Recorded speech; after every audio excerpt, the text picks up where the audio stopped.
আজকে আমাদের টপিক হলো কোষ বিভাজন ও কোষ চক্র ইন্টারফেস। তো কোষ চক্র বলতে কি, গত ক্লাসে একটু বলছিলাম যে কোষ চক্র হলো আসলে যে একটা কোষের জীবন কিভাবে অতিবাহিত হয় আর কি, এটাই কোষ চক্র আর কি। তো প্রতিটা কোষ আমরা জানি একটা সৃষ্টি হয় আর কি। আমরা জানি যেহেতু প্রতিটা জীব কোষ দ্বারা গঠিত। তো কেউ আছে এককোষী, কেউ বহুকোষী। তো আমাদের এখানে আলোচনা মেনলি এখন কি এককোষী বলছি, এখন হলো মেনলি আমাদের বহুকোষী। তো বহুকোষী হতে গেলে অবশ্যই কোষ বিভাজন হতে হয়। এবং এই যে একটা কোষ, মনে করো একটা কোষ বিভাজিত অন্য একটা কোষ তৈরি করবে, এবং তৈরি হওয়ার পরে যে সে একটা স্থিতি অবস্থায় থাকবে, এই সবগুলো মিলিয়ে আমাদের কোষ চক্র বলি। কোষের জীবনকেই কোষ চক্র বলতে পারো তুমি। তো এই যে এখানে কোষ চক্র সম্পর্কে একটু ধারণা আমি গত ক্লাসে বলছিলাম, তো এটা তো বলি যে কোষ চক্র আসলে কেমন। এই যে একটা লাইফ সাইকেল, যে দেখো একটা কি মাইটোসিস দশা বা এম ফেজ, অর্থাৎ এই টাইমের মধ্যে তার বিভাজন ঘটে, একটা থেকে দুইটা করবে, এবং হওয়ার পরে আবার এই যে নির্দিষ্ট একটা টাইম আছে এখানে, যাদেরকে আমরা ইন্টারফেস বলি বা বিশ্রাম দশা। এক্ষেত্রে আমরা পড়ছিলাম না, একটু আগে পড়েছিলাম রেপ্লিকেশন, ট্রান্সক্রিপশন, ট্রান্সলেশন, এইগুলা এই যে এই ইন্টারফেস দশাতেই হয়। ঠিক আছে, অর্থাৎ একটা কোর্স মানে প্রতিটা কোর্স কিন্তু বিভাজিত হতেই হয়, যেটা স্থায়ী কোর্স বাদ দিয়ে। আর কিছু কোর্স আসলে বিভাজিত হতে হয় না। তো যেগুলো বিভাজিত হবে তাদেরকে ওই বিভাজিত হওয়ার জন্য কিছু প্রস্তুতিমূলক কাজ করতে হয়, তাদেরকে ইন্টারফেস বলা হয়, আমরা জানি। তো ইন্টারফেসকে আবার দেখো এখানে কয়টা ধাপে ভাগ করা হয়। একটা হলো জি ফেজ, G1, একটা হলো এস, আর একটা হলো G2। এই ধাপগুলোতে বিভিন্ন কাজ সম্পন্ন হয়, অর্থাৎ বিভাজিত হতে গেলে যা যা লাগবে ও সবগুলো সরঞ্জাম এর মধ্যে তৈরি করে সাজায়। ঠিক আছে, তো এইগুলো নিয়ে আজকে আমরা একটু বিস্তারিত জানবো। ঠিক আছে, এখানে একটু তোমাদের এটা একটু নতুন জিনিস টপিক তোমাদের জন্য, তাই না? ওকে, তো দেখো একটু আমরা ভালো করে দেখি। দেখো এই যে বললাম, তাহলে কোষ চক্রের একটা হলো আমাদের বিভাজন দশা, আর বাকিগুলো ইন্টারফেস। তো প্রথমে আমরা পড়বো ইন্টারফেস নিয়ে একটু বলবো। তো দেখো এখানে একটি সুস্থ বর্ধিংশ কোষের জীবন শুরু হয় তার মাতৃকোষের বিভাজনের মাধ্যমে, মাতৃকোষের বিভাজনের মাধ্যমে, এবং শেষ হয় নিজে বিভাজিত হয়ে অপত্য করে সৃষ্টির মাধ্যমে। তার একটা কোষের আসলে শুরু হয় কোথা থেকে? মনে করে একটা মাতৃকোষ ছিল, এটা বিভাজিত হয়ে দুইটা কোষ শুরু হলো, সৃষ্টি হলো। তাহলে এই কোষের জন্য তার জীবন শুরু হলো কোনটা থেকে? এই মাতৃকোষের বিভাজনের মাধ্যমে। এবং তার জীবন শেষ কখন? সে তার থেকে যখন দুইটা তৈরি হবে, তখন তার এটা জীবন শেষ, বা নতুন আরেকটা দুইটা হয়ে গেল। ঠিক আছে, এইভাবে তাহলে এটা বলছে আর কি। তো তারপরে কি বললো, একটি কোষ সৃষ্টি, এর বৃদ্ধি এবং পরবর্তীতে বিভাজন, এই তিনটি কাজ যে চক্রের মাধ্যমে সম্পন্ন হয় তাকে কোষ চক্র বলা হয়। পরীক্ষা আসতে পারে কোষ চক্র কাকে বলা হয়, তখন সংজ্ঞাটা দিতে পারে এখানে, যে কোষ সৃষ্টি, এর বৃদ্ধি এবং বিভাজন যে চক্রের মাধ্যমে সম্পন্ন হয় তাকে বলা হয় কোষ চক্র। ওকে, বিজ্ঞানী হাওয়ার্ড ও ব্লেক এই চক্রের বা কোষ চক্রের প্রস্তাব করেন। ঠিক আছে, এটা একটা এমসিকিউর মধ্যে আসতে পারে। এই চক্রটি বারবার চলতেই থাকে। ঠিক আছে, বারবার একটা কোষ একটা বিশ্রাম দশা থাকে, তার বিভাজিত দুইটা হয়, পর প্রতিটা দুইটা আবার কি করে বিশ্রাম দশা থাকে, আবার বিভাজিত, এইভাবে চলতেই থাকে। ওকে, একজন প্রাপ্ত বয়স্ক ব্যক্তির দেহে কত বলতো? 10⁻14, কত ক্লাসে বলছিলাম, এত ট্রিলিয়ন কোষ থাকে। ওকে, দেখো দেহকে সুস্থ রাখতে হলে এর মধ্যে সঠিক সময় সঠিক কোষটিকে বিভক্ত হতে হয়। ঠিক আছে, তাহলে দেহকে সুস্থ হতে গেলে কি করতে হয়? কোষ অবশ্যই বিভাজিত হতে হবে। এই বিভাজনের জন্য প্রয়োজন অভ্যন্তরীণ এবং বাহ্যিক কিছু সিগন্যাল ও সংকেত। কোষ কিন্তু এমনি এমনি কি হয় না, বিভাজন হয় না। এর জন্য কি দরকার? তার কিছু সিগন্যাল বা সংকেতের প্রয়োজন হয়। সংকেত পেলে কি হবে? সেটা বিভাজিত হবে। এটা একটু পড়তেছি। এই সংকেতটা কয়টা বললাম? দুইটা। একটা হলো অভ্যন্তরীণ আর ভেতরে নিজস্ব, আরেকটা কি বলতো? অভ্যন্তরীণ, আরেকটা দেখলাম হলো বাহ্যিক, বাহির থেকে এখন একটা আসবে। ওকে, দুই ধরনের সংকেত পাই। ওকে,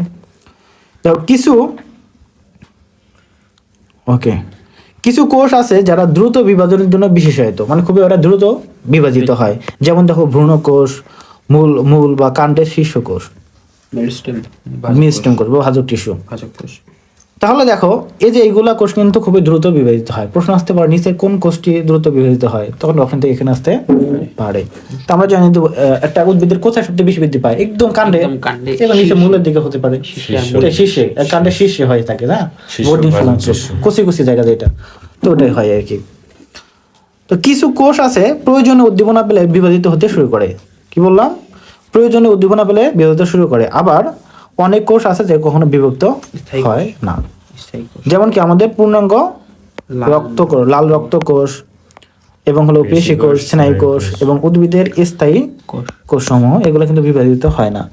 তো এখানে বলছে কিছু কোষ আছে কি প্রয়োজন উদ্দীপনা পেলে বিভাজিত হতে পারে, মানে এগুলা ন্যাচারালি কি হয় না, বিভাজিত হয় না। ওই সেকেন্ডারি ভাজক টিস্যু নাম শুনছো? হ্যাঁ, সেকেন্ডারি ভাজক টিস্যু। হ্যাঁ, সেকেন্ডারি ভাজক টিস্যু বিভাজিত মানে স্থায়ী টিস্যু যখন বিভাজিত হয় তাহলে সেকেন্ডারি ভাজক টিস্যু কিভাবে হয়েছিল? স্থায়ী টিস্যু থেকে। স্থায়ী টিস্যুতে কিন্তু বিভাজিত হয় না, কিন্তু প্রয়োজনীয় স্টিমুলাসের মাধ্যমে এই স্থায়ী টিস্যুকে বিভাজিত হয়ে আমাদের সেকেন্ডারি ভাজক টিস্যু তৈরি হয়েছিল। বুঝতে পারছো? তাহলে এই লাইন থেকে আমরা ওটা বুঝলাম আর কি। ওকে, এই জন্য এইটুকু একটু বলি, নতুন টপিক তো পড়ে বুঝাই দিই লাইন টু লাইন। দেখো যেমন আমাদের এগুলো বললাম, তারা আমাদের কোন কোষগুলো বিভাজিত হয় না, আমাদের প্রশ্ন কিন্তু আসতে পারে এমসিকিউ, তখন কিন্তু আমাদের এগুলো মনে রাখতে হবে, ঠিক আছে? এখন দেখো কোষ চক্র দুটি প্রধান ধাপে বিভক্ত। কয়টি ধাপে বিভক্ত? হ্যাঁ, একটা হলো কি বিভাজন দশা, কোষের বিভাজনরত অবস্থাকে বলা হয় এম ফেজ বা মাইটোটিক ফেজ। বুঝতে পারছো? এই যেটা দেখলাম যে মাইটোসিস দশা, যেটা দেখলাম আর কি, এম ফেজ বা মাইটোসিস ফেজ, মাইটোটিক ফেজ, অর্থাৎ যে টাইমে বিভাজন হয় ওই টাইমটা। দেখো মাইটোসিস বা মাইটোসিস বলছে এখানে। দেখো আরেকটা হলো এম ফেজ পরবর্তী অবিভাজন অবস্থাকে বলা হয় ইন্টারফেজ, মানে যখন বিভাজিত হবে না, বিশ্রাম দশা। ওকে, এখন দেখো একটি কোষ পরপর দুবার বিভক্ত হওয়ার মধ্যবর্তী সময়কালে কি বলা হয়? ইন্টারফেজ। তাহলে এটা সংজ্ঞা হয়ে গেল, একটি কোষে পরপর দুইবার বিভাজিত হওয়ার মধ্যবর্তী সময়কে কি বলা হয়? ইন্টারফেজ। ওকে, এম ফেজ এবং ইন্টারফেজের পর্যায়ক্রমিক বারবার এসে কোষ চক্র সম্পন্ন করে, ঠিক আছে? তো একবার কি হবে যে একটা এম ফেজ হবে, ইন্টারফেজ হবে, আবার এম ফেজ হবে, ইন্টারফেজ হবে, ঠিক আছে? ওকে, কোষ চক্রের মোট সময়ের মাত্র হলো 5 থেকে 10 ভাগ হলো কি আমাদের মাইটোটিক ফেজ, অর্থাৎ এইভাবে বিভাজিত হতে সময় নেই কত, তাহলে একটা কোষ তার কোষ চক্রের মাত্র 5 থেকে 10 ভাগ। আর দেখো আর 90 থেকে 95 ভাগে কি বলতো? ইন্টারফেজ, অর্থাৎ বিশ্রাম দশা। কারণ এখানে অনেক কাজ করতে হয়, প্রস্তুতি অনেক কাজ করতে হয়।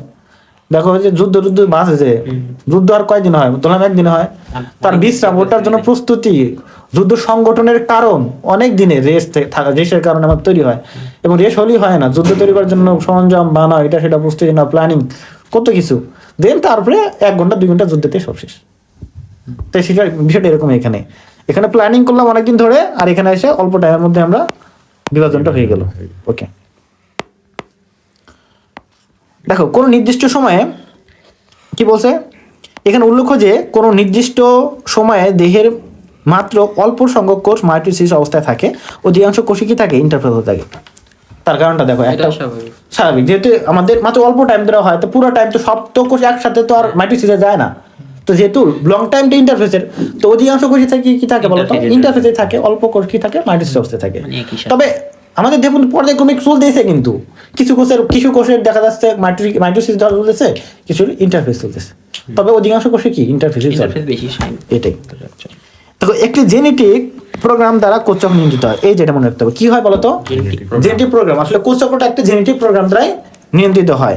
অভ্যন্তরীণ উদ্দীপনা প্রদান করে কি? একটু আগে যেটা বললাম, যে বলছিলাম অভ্যন্তরীণ কে উদ্দীপনা প্রদান করে, এটা হলো সাইক্লিক যৌগ। একটু পর দেখতেছি আমরা সাইক্লিন যৌগ, যাই হোক সাইক্লিন যৌগ, এটা নিয়ে আমরা দেখবো কি কি ধরনের সাইক্লিন যৌগ আছে, এগুলো নিয়ে আমরা জানবো।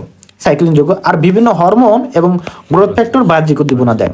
তাহলে এটা একটা মনে রাখতে হবে আমাদের, যে আমাদের বাহ্যিক উদ্দীপনাকে দিচ্ছে এবং অভ্যন্তরীণ উদ্দীপনাকে দিচ্ছে সাইক্লিন যৌগ, আর কি বলতো? বাহ্যিক বিভিন্ন হরমোন এবং গ্রোথ ফ্যাক্টর। ওকে, আমাদের দেহের কোনো স্থানে কেটে গেলে রক্তের অনুচক্রিকা একটি গ্রোথ ফ্যাক্টর সৃষ্টি করে, কি বলতো? গ্রোথ ফ্যাক্টর সৃষ্টি করে, যা আশেপাশের কোষ বিভাজিত হয়ে এই উদ্দীপনা দিয়ে গ্রোথ ফ্যাক্টরটা কি করে? একটা বাহ্যিক উদ্দীপনা সৃষ্টি করবে। তো এই যে বাহ্যিক উদ্দীপনা দিবে, যার কারণে কি হবে? আশেপাশের যে কোষগুলো আছে ওইগুলো কি হবে? বিভাজিত। ওগুলো তো বিভাজিত হতো না, কিন্তু এই গ্রোথ ফ্যাক্টরটা কি করলো? মানে উদ্দীপিত করে। হ্যাঁ, ওইগুলোকে উদ্দীপিত করলো। কোথা থেকে আসলো? কোনো চক্রিকা থেকে আসলো। তো হওয়ার পরে কি করবে? ওই যে ক্ষত স্থানে কি করবে? কোষ সৃষ্টি হওয়ার মাধ্যমে জোড়া দিয়ে দিবে, ওই ক্ষতটা ভরাট করে দিবে। এটা এইভাবে কিন্তু আমাদের ক্ষতগুলো ভরাট হয় আর কি। ভিটামিন কে লাগে নাকি? হ্যাঁ, ভিটামিন কে ওখানে আছে, ফ্যাক্টর হিসেবে কাজ করে। আর অনেক ফ্যাক্টর, এখানে তো অনেক ফ্যাক্টর আছে না, ব্লাড ক্লোটিং ফ্যাক্টর 13 ধরনের আছে, এগুলো পড়ছো, অনেক কিছু ব্যাপার আছে অনেক, এখানে প্রভাবক হিসেবে কাজ করে নাকি অনেক ধরনের। এগুলো এখন তোমাদের ক্লাসে নাই বিস্তারিত, পরের ক্লাসে। দেহের ইমিউন, তারপরে রক্ত চ্যাপ্টার একটু পড়াবো, একটু বলছিলাম তোমাকে কিভাবে রক্ত তঞ্জন হয় না। দেখো দেহের ইমিউন সিস্টেমের জন্য দরকারি কোষ সমূহ বিভাজিত হওয়ার জন্য শ্বেত রক্তকণিকা একটি গ্রোথ ফ্যাক্টর তৈরি করে, দেখছো? হ্যাঁ, তো শ্বেত রক্তকণিকা কি করতে পারে? গ্রোথ ফ্যাক্টর তৈরি করতে পারে। আর বোন মেরুতে লোহিত রক্তকণিকার সংখ্যা বৃদ্ধি করার জন্য কিডনি ইরাইথ্রোপয়েটিন তৈরি করে। আমরা জানি ইরাইথ্রোপয়েটিন এক ধরনের হরমোন, যেটা কি করবে বলো তো? আমাদের লোহিত রক্তকণিকা তৈরিতে স্টিমুলেট করে, ঠিক আছে, উদ্দীপ্ত করে। ইমিউন সিস্টেম, ইমিউন সিস্টেম বুঝো না? ইমিউন বলতে রোগ প্রতিরোধ ক্ষমতা, ইমিউনিটি।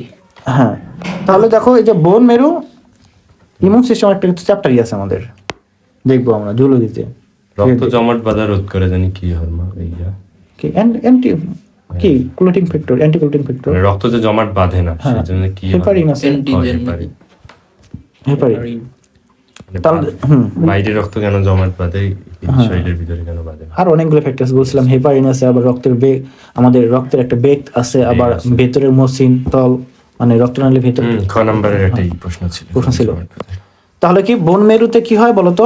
আমাদের লোহিত রক্তকণিকা তৈরি হয়, কেননা এখানে আমাদের ইরাইথ্রোপয়েটিন নামক একজন হরমোন কি করে, ওখানে গিয়ে স্টিমুলাস প্রদান করে। তো এখানে আসলে মেন বিষয়টা কি, এটা শুধু কিডনি না, আমরা বলি 90% হলো কিডনি, আর লোকে 10% হলো কি বলতো, লিভার তৈরি হয়, দুই জায়গা থেকে তৈরি হয় ইরাইথ্রোপয়েটিন, ঠিক আছে? ওকে, তো এটা বললাম। এখন তাহলে বুঝতে পারলাম তো। তাহলে দেখো এই যে আমাদের কোষ চক্রটা সম্পূর্ণ হয়, অর্থাৎ বিভাজিত হতে হবে, বা এই জিনিসটা আমাদের সংকেতটা এই মানে একটা কোষকে বিভাজিত হতে হবে কি না হবে, এই জন্য কি করে, এই যে কিছু প্রভাবক আছে, উদ্দীপক আছে, এগুলো হতে পারে অভ্যন্তরীণ, হতে পারে বাহ্যিক, ঠিক আছে? তো আমরা অভ্যন্তরীণ প্রভাব কি দেখলাম এখানে?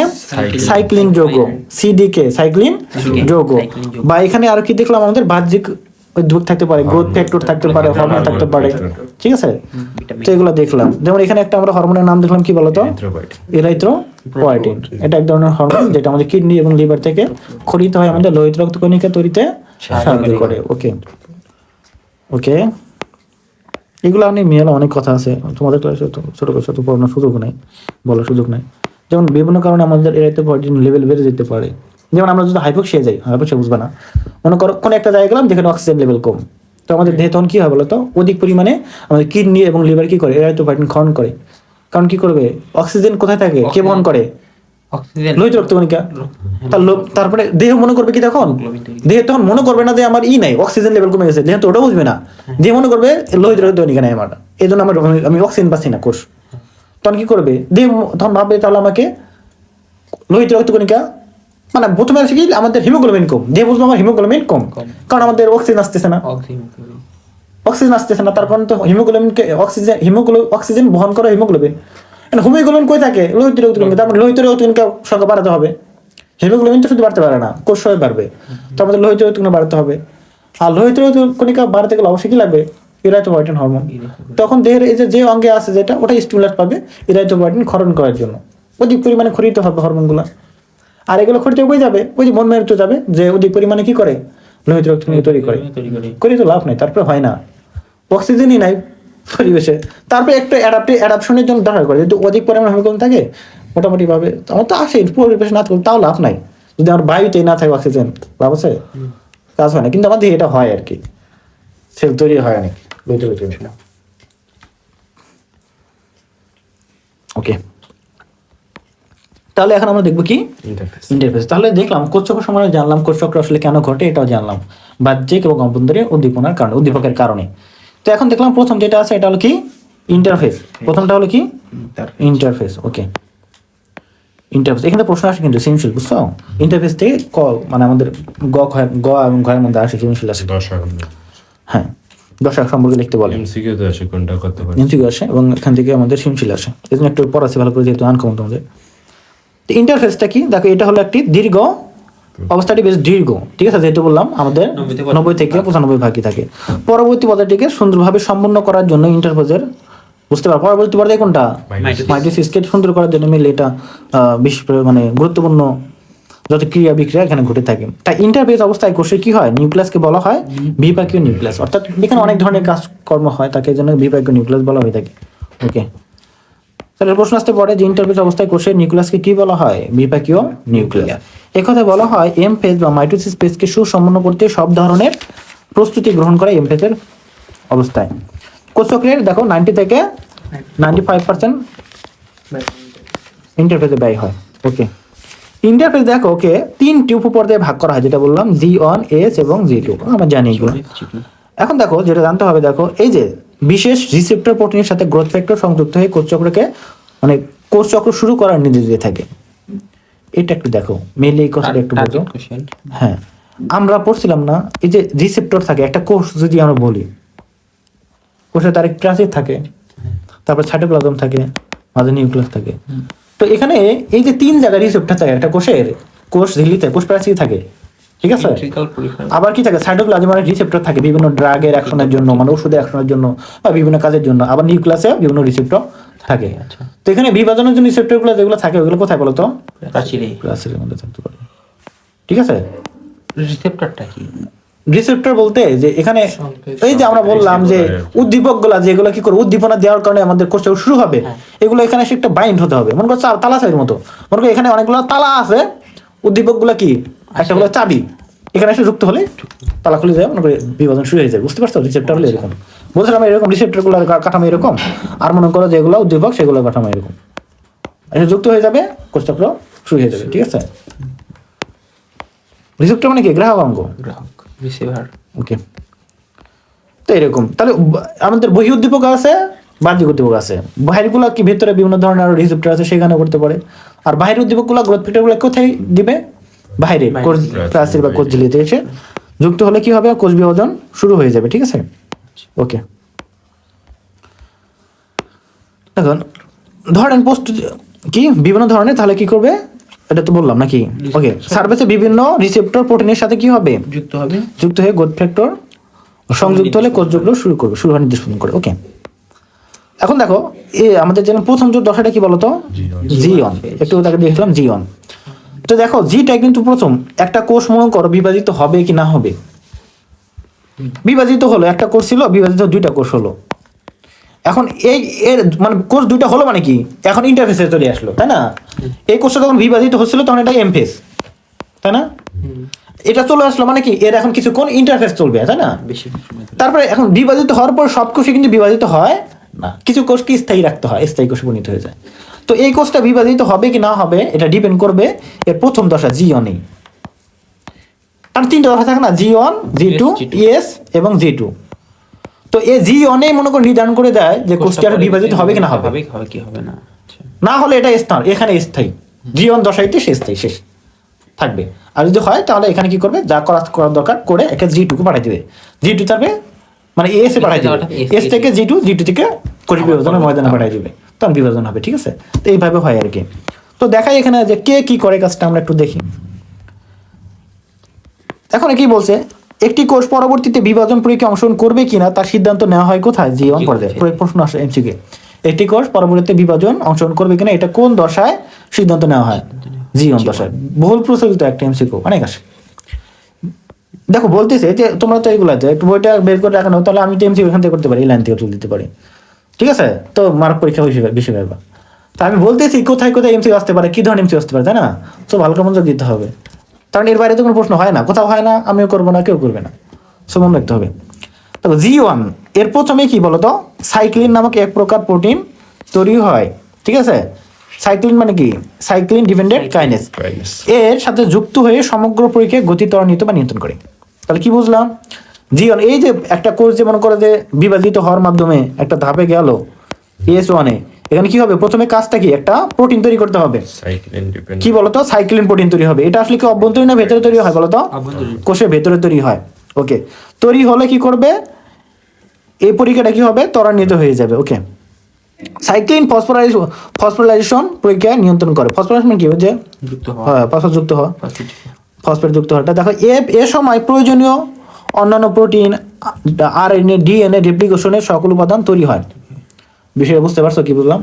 ডিএনএ আরএনএ তৈরি হয় না, বলছে ডিএনএ আরএনএ এগুলো কি হবে? রেপ্লিকেশনের সকল উপাদান তৈরি হয়। অর্থাৎ তার মানে এরপরে আমরা রেপ্লিকেশন করব, অর্থাৎ রেপ্লিকেশন হতে গেলে যেগুলো লাগবে, হ্যাঁ যেগুলো এনজাইম লাগবে সেগুলোকে জড়ো করে মনে করো যা কিছু লাগবে প্রস্তুতি পর্ব। যেমন আমরা বললাম কোষ বিভাজনের প্রস্তুতি পর্ব হলো ইন্টারফেস। ঠিক এই যে কোষের ভেতরে যে আমাদের গুরুত্বপূর্ণ জিনিসগুলা প্রোটিন, আরএনএ, ডিএনএ এইগুলা তৈরির প্রস্তুতি পর্যায়ে কোনটা, এই যে জি ফেজটা, জি ওয়ানটা, ঠিক আছে। ওকে, তাহলে এগুলা প্রস্তুতি নিবে। তারপরে কি হবে, যে কোষটি আর বিভাজিত হবে না তা 1 সপ্তাহ বা 1 বছরের অর্থাৎ আমৃত্যু জি ওয়ান উপপর্যায়ে আবদ্ধ হয়ে থাকবে, ঠিক আছে। মোট কোষ চক্রে কত পার্সেন্ট, এই সময়টা একটা মুখস্থ করতে হবে, কত বলো তো, 30 থেকে 40%। 30 থেকে 50 আর 10 থেকে 20। তাহলে দেখলাম এখানে যে 90 থেকে 95% এর 30 থেকে 40 কোথায়, এখানে। মানে এটাকে না, পুরো কোষ চক্রের, এটা পুরো কোষ চক্রে কত পার্সেন্ট, না শুধু জি অনেক 30 থেকে 40। না পুরো কোষ চক্রের।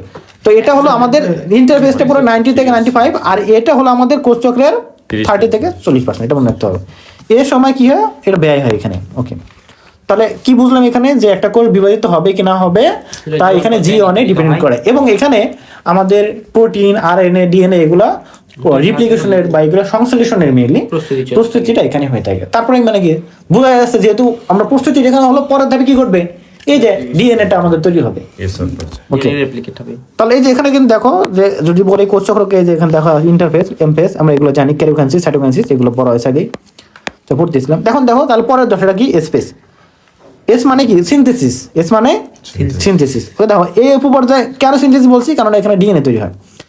এরপরে প্রধান কাজ হলো নিউক্লিয়াসে ক্রোমোজোমস্থ ডিএনএ তৈরি করা। আমরা তো জানি ডি সূত্র। তো রেপ্লিকেশনে কি হবে, উপপর্যায়ে দেখো আগে থেকে ডিএনএ কি হবে, রেপ্লিকেশন সম্পন্ন হবে, একটা থেকে কি হবে, 2টা ডিএনএ তৈরি হবে। এবং আমরা ডিএনএ কিভাবে রেপ্লিকেশনে আমরা সবাই জানি, ঠিক আছে। অর্ধ রক্ষণশীল প্রক্রিয়া হয়ে থাকে। মেনলি কি হবে, একটা ডিএনএ ছিল, একটা যেরকম ডাবল হেলিক্সের, মনে করে এটা ডাবল হেলিক্স, তাহলে প্রতিটা হেলিক্সকে কপি করবে, আরেকটা করে তৈরি হবে, ঠিক আছে। এটাতে একটা কপি করলো, এটাতে একটা কপি করলো, ঠিক আছে।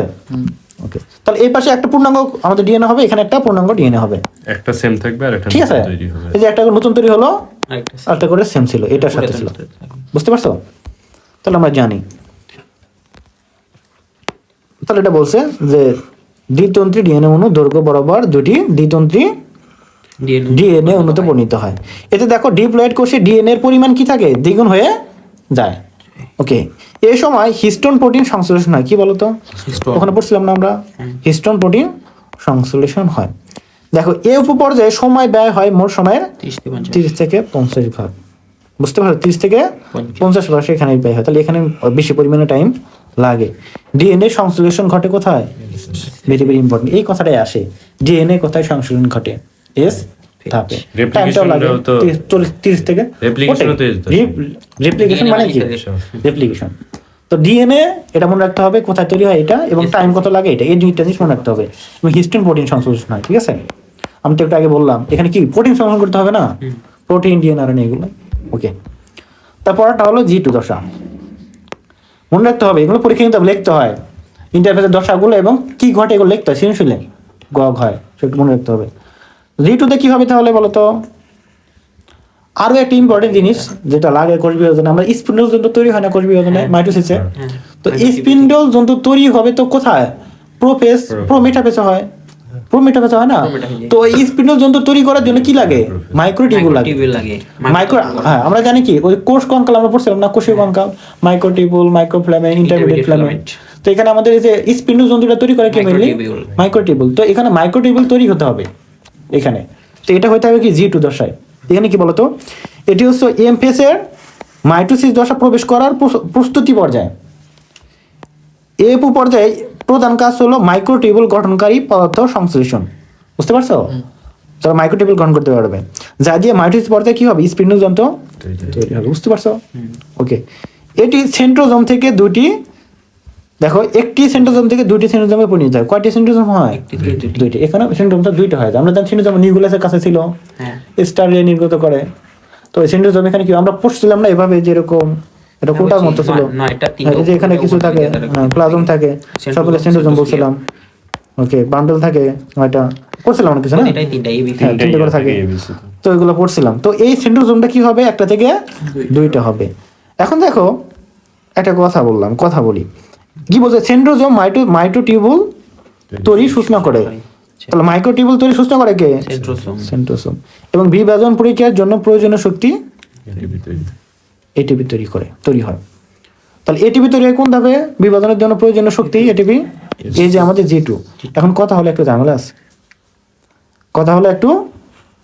আছে, কথা হলো কি ঝামেলা, এখানে কি বললাম যে সেন্ট্রোজোম থেকে কি তৈরি হয় বলো তো? মাইক্রোটিউবুল, যেটা স্পিন্ডল যন্ত্র তৈরি করে।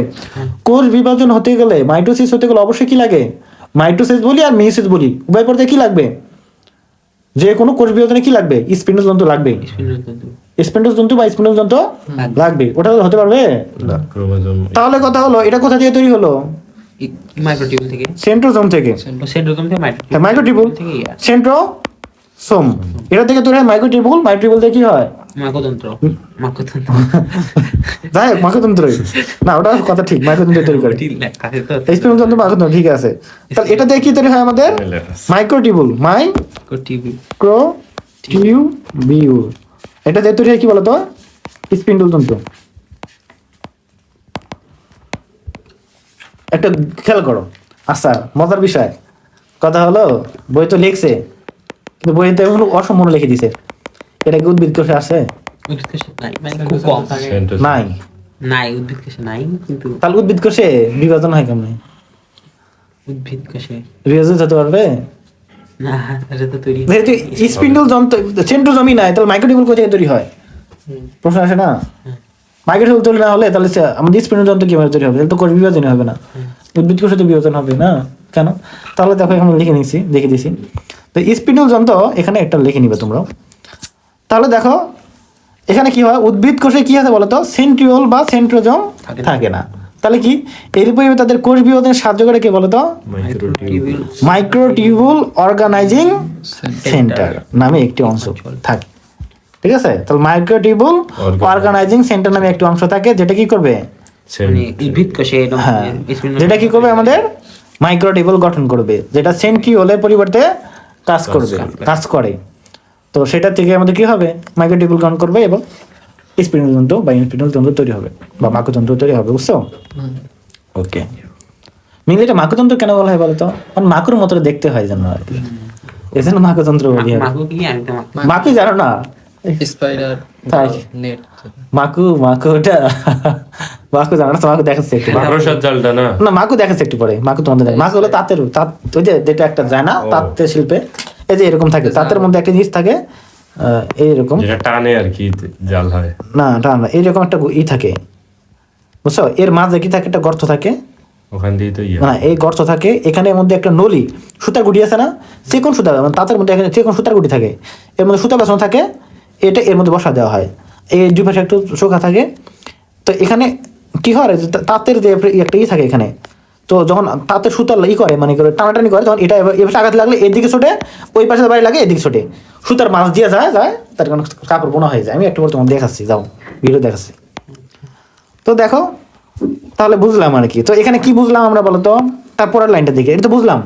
তাহলে মাইক্রোটিউবুলটা কোথা থেকে তৈরি হলো বুঝলাম। ওকে, তাহলে মাইক্রোটিউবুল তৈরি করে মেনলি সেন্ট্রোজোম। উপাদান তৈরি করা কোন ধাপে হয়? জি2 ধাপে হয়। ওকে, তো বিভাজন প্রক্রিয়ার জন্য প্রয়োজন এটিপি এখানে তৈরি হয়। ওকে, তো জি2 থেকে মাইটোসিস কোষে প্রবেশ করতে হলে ম্যাচুরেশন প্রমোটিং ফ্যাক্টর লাগবে। কি লাগবে? ম্যাচুরেশন প্রমোটিং ফ্যাক্টর নামক প্রোটিনের প্রয়োজন পড়ে। ঠিক আছে, কিছু সংখ্যক কোষ জি2 পর্যায়ে এসেও আটকে পড়ে যায়, আর কখনো বিভাজন পর্যায়ে প্রবেশ করে না। আচ্ছা, আটকে যায় কিসের জন্য? এই মনে করো যে তারা যে জি2 থেকে প্রবেশ করতে কি লাগে? ম্যাচুরেশন প্রমোটিং ফ্যাক্টর লাগবে। মনে করো তার ওটা তৈরি হলো না, স্টার্ট হয়ে যাবে। হ্যাঁ, হতে পারে না যে কেউ মনে করো যে মনে করো যে আছে যারা মনে করো একটা এলাকার যুদ্ধ বাজলো একটা এলাকার সাথে, তো যারা স্বাবলম্বী সুস্থ বা সবল, তারা কিন্তু সবাই যুদ্ধ যাওয়ার জন্য কি হয়, 1 মাস আগে থেকে প্রস্তুতি নেয়। তার যুদ্ধ কি আসলে কিন্তু ডেট দিয়ে করা হয়। যুদ্ধ কি হয়? ডেট দিয়ে করা হয়, যেটা আমরা বৈধ যুদ্ধ আর কি। বলা হয় যে অমুক দিন অমুক জায়গায় যুদ্ধ হবে, স্থান কাল সবকিছু কিন্তু সময় নির্ধারণ করা হয় যুদ্ধের জন্য। তো এই যুদ্ধ ডেট হয়ে যখন থেকে শুরু হয় তখন থেকে কি হয়, সবাই প্রস্তুতি নিয়ে, তাদের বয়স ওইরকম, লোকজন রেডি করে। হ্যাঁ, লোকজন কারা নিবে, তারা ব্যায়াম ট্যাং এক্সারসাইজ যন্ত্রপাতি ধার দেওয়া দিয়ে শুরু করে দেয়। ওকে, রোগ বালাই কি এখন তো ওইটা নাই। রোগ বালাই কি মানুষকে বলে আসে তুমি যুদ্ধে যাওয়ার জন্য বের হয়েছো, ওই টাইমে তোমার পাতলা রাখে না, তুমি যাইতে পারো? এই তাহলে বিষয়টা এরকম অবস্থা। তো কোষের পাতলা ওখানে গেছে আর যাইতে পারে না। তা শেষ ধাপে আসা কি হতে পারে? বন্ধ হতে পারে, ওটা ব্যতিক্রম। তবে আসলে ডিসাইডেড করি কখন? যখন যুদ্ধের ডেট ঘোষণা হয় যে যুদ্ধ হবে, তখন কিন্তু যারা সামর্থ্যবান সবাইকে বলি ভাই তোমরা এখন লেগে যাও। যারা পঙ্গু থাকে তখন কিন্তু তাদের বাদ দেয় না। তো এই যে পঙ্গু থাকে তাদের বাদ দিয়ে দেয়, এটা হলো জি1 দশায়। ঠিক আছে, কোনটা বিভাজিত হবে? আর জি2 দশায় এটা তো ওই যে পাতলা রাখে না, বুঝতে পারছো? আর এস দশায় কি সংশ্লেষণ। ঠিক আছে, জিনিসপাতি তৈরি করে। ওকে, তাহলে এইগুলাই হলো এখানে আমাদের কথা। এখন দেখো এই যে আমাদের 10 থেকে 20 ভাগ টাইম এই পর্যায়ে ব্যয় হয়। এখন তোমাদের একটা নোট করে নিবা, সাইডের খাতার মধ্যে একটা স্টিকার লিখে নিবা যে জি অনেক কত টাইম দেখলো, 30 থেকে 40, 40 থেকে 50, এটা হলো কি 10 থেকে 20। তাহলে টাইমটা মনে রাখলাম। এবং মোট টাইম কত কোর্স থাকলে 100%। এবং এর মধ্যে দেখলাম আমরা যে মাইটি ঠিক হলো 5 থেকে 10, এটা হলো কত 90 থেকে 95। এই টাইমটা সহজ, একটা মুস্ত নিলে একটা চারে লিখে রাখলা। ঠিক আছে, আর এই যে কিওয়ার্ড গুলো লিখে নিবা। 3 5 হ্যাঁ, 3 4 আর কিওয়ার্ড গুলো একটু লিখে নিবা। এই যে কি কি বললাম, কোন ধাপে কি কি কাজটা হলো, একটু কিওয়ার্ড গুলো লিখে নিবা, যাতে করে দেখো এত রিডিং না পড়ে প্রতিটা দিন কাজ কিন্তু 2টা 3টা করে কাজ ছিল। সো কিওয়ার্ড গুলো লিখে নিলে তখন মানে যখন রিডিং দিবা, মানে রিভিশনের সময় চোখগুলো লিখে শেষ। হ্যাঁ, সহজ হয়ে যাবে। সো তাহলে বুঝতেই পারছো এখানে, তাহলে এখানে আমাদের হয়ে গেল আর কি। এখন দেখো আমরা পড়ছিলাম একটু আগে কি বলতো, অভ্যন্তরীণ একটা জিনিস আমাদের তৈরি হয়, অভ্যন্তরীণ প্রভাবক প্রোটিন একটা তৈরি হয়েছিল না, কোষচক্রের যেটা নিয়ন্ত্রক বলছিলাম আমরা। কোষচক্রের নিয়ন্ত্রক কি বলতো? Cyclin protein. প্রোটিন হলো কোষচক্রের নিয়ন্ত্রক। সাইক্লিন প্রোটিন ও সিডিকে, সাইক্লিন। তাহলে সিডিকে এখানে কি বলতো? তাহলে দেখো এই যে মানুষের কোষে 4 প্রকারের সাইক্লিন থাকে। কয় ধরনের? এটার মনে রাখতে হবে। Cyclin D, cyclin E, cyclin A. Very very important for ক নাম্বার। স্যার এখানে এ বি টা পরে দিছে, ডি টা আগে দিছে। ওটাই তো পরে মিলে ওটাই G1 দেখো, তাহলে ডি ই এ এবং বি নামকরণ করা হয়েছে। এগুলো গুরুত্বপূর্ণ বহন করে না, ঠিক আছে, মনে রাখবা। তো এখানে তোমরা কি মনে রাখতে পারো? ড্যাব ডি ই এ বি, ড্যাব দিয়ে মনে রাখতে পারো। ব্যবসা ড্যাব DAB। হ্যাঁ, যদিও তোমাদের জন্য আসলে এটা একটু সন্দেহ দিতে চাইলাম, কিন্তু আমাদের জন্য না হয় না। ওই যে বিএনপি আছে না, বিএনপি ডাক্তারদের একটা অ্যাসোসিয়েশন আছে, তাকে বলা হয় ড্যাব। কি বলা হয়? DAB ওটা ড্যাব বলা হয়। ঠিক আছে, তো এটা বুঝতে তো ড্যাব হয়, ডিএবি, তাহলে ড্যাব হলো না, কিন্তু ওটা তো DABE। হ্যাঁ, ওটা তো ড্যাব। এটাও তো মানে ড্যাব বলা যায় কিনা, ডিএবি। এটাও তো হবে। হ্যাঁ। আগেরবার তুমি আমাকে DABE দিছি। DAP ওটা ডিএ BE যেটাই হোক, তুমি সিকোয়েন্সে পড়ো, আমি এটা বলছি। এটা তোমাকে সিকোয়েন্স আমি দেইনি, দিছিলাম। এটা দিলাম, ওটা অন্য, ওটা তোমাকে এটা পড়াইনি আমি। এটা লেকচার দিছিল তো, আমাদের দুইজনই ছিলাম তো। তোমাকে এমনিতে লেখছে দিছে, বই ধরে দাও না। এমনিতেই দিছি। বই ধরে দেইনি তো আমি, তোমার এটা আমি দেই নাই, আমি কোষচক্র পড়াইনি। ড্যাব। দেখো, কোষচক্র আমি তোমাদের পড়াইনি, নতুন জিনিস কোষচক্র পড়াইনি, শুধু আমি মাইটোসিসের দশটা করে বলছিলাম, এটা পড়াইনি। তাহলে ওটা অন্য একটা ছিল, ওটা পড়েছিলাম হলো কি অ্যাডিক, ওটা এ ডি ই কে। এটা কি বলো তো? এটা হচ্ছে অ্যাডাক দিছিলাম তোমার, ড্যাব দেইনি। এটা কি বলো তো? বলো এটা কি, কিসের? এটা হলো কি বলতো? চর্বিতে দ্রবণীয় ভিটামিন। ও ভিটামিন এ ডি, এটা দিছিলাম যে অ্যাডিক। ওকে, তো এটা হলো ড্যাব। তো এখানে এটা মনে রাখবা, এখানে কি এই জিনিসটা কিন্তু খ নাম্বার আসে, অনেক এমসিকিউ আসে যে সাইক্লিন ডি কি করে? প্রথমটা কোষকে জি থেকে এস পর্যায়ে এবং এস থেকে G2 তে নিয়ে যায়, এটা ফলোটা মেনটেন করে, ঠিক আছে। আর সাইক্লিন কি আমরা তো জানি কোষের নিয়ন্ত্রক, এটা তো কি করে নিয়ন্ত্রণ করতেছে? এস পর্যায়ে ডিএনএ রিপ্লিকেশনের জন্য কাজ করে, প্রস্তুত করে। আবার এ কি করবে?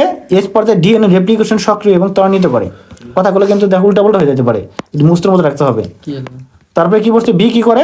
মাইটোটিক স্পিন্ডল তৈরি সহ মাইটোসিসের জন্য প্রয়োজনীয় সবকিছু কি করবে?